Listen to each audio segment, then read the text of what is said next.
Hi, and welcome back to the RX for Career Success podcast.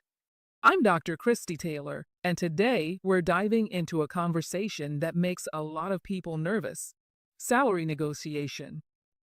I've coached so many professionals, especially federal workers and career pivoters, and the moment we get to the money talk, there's always a pause, a bit of hesitation.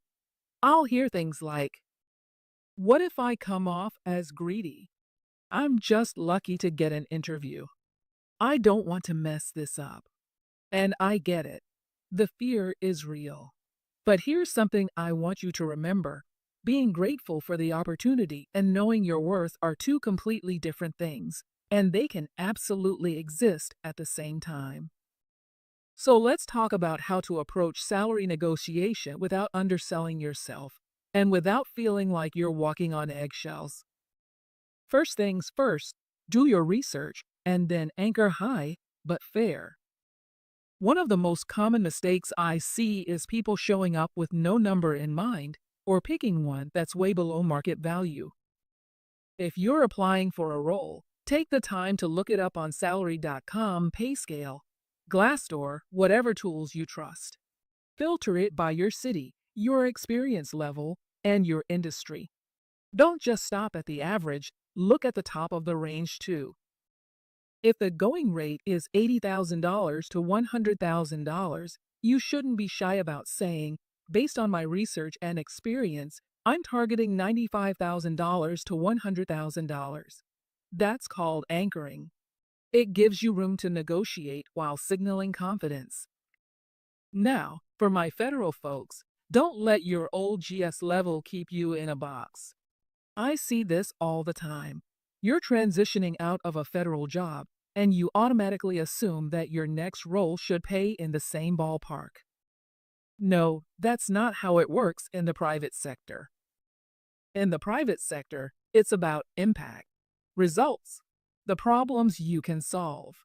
If you've been leading cross-agency initiatives, managing million-dollar budgets, or coaching teams across multiple regions, that has value, regardless of your last pay grade.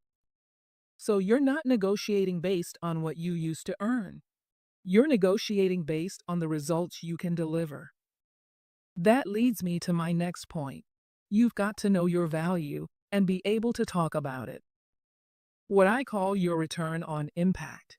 You need to walk into that conversation with examples.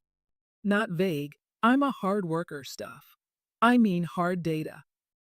Have you reduced costs, boosted efficiency, increased client retention, improved workflows? Whatever it is, name it, own it, and connect it to the role. Say something like, "In my last role, I reduced operational delays by 30%, rolled out a new onboarding program that improved retention, and managed multiple stakeholder relationships across 4 teams. I bring that same energy and innovation here." You're not just asking for a number, you're justifying it. Next, timing matters. Don't rush the money talk. If they bring it up early, great, but if not, wait until the final stages when they're ready to make an offer. If they ask you your range before you're ready, try this: "I'm open to a competitive offer that reflects the responsibilities of the role and the expertise I bring.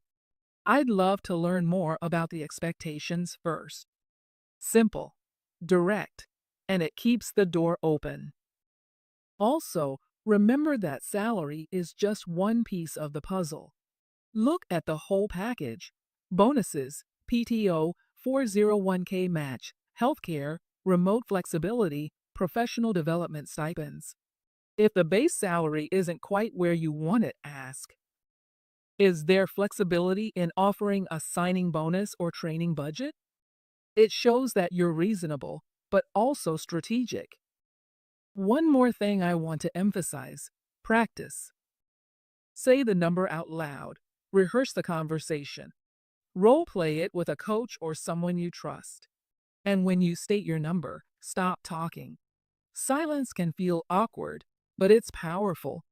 Let them process and respond. The moment you start backpedaling or filling the air because you're nervous, you risk undermining yourself. Listen, negotiating your salary isn't about being pushy or difficult. It's about owning your work and asking for what's aligned with your value. You've put in the effort. You've done the work. Now it's time to step into that conversation with clarity and confidence. And if you're looking for extra support, especially if you've been struggling to get interviews or your resume keeps getting stuck in ATS systems, join me at one of our free Beat the Bots workshops. We'll walk through strategies for job descriptions and resume alignment. Click the link on the description box to register. You've got this. And remember, your worth isn't up for debate. Thanks for tuning into the RX for Career Success podcast. See you in the next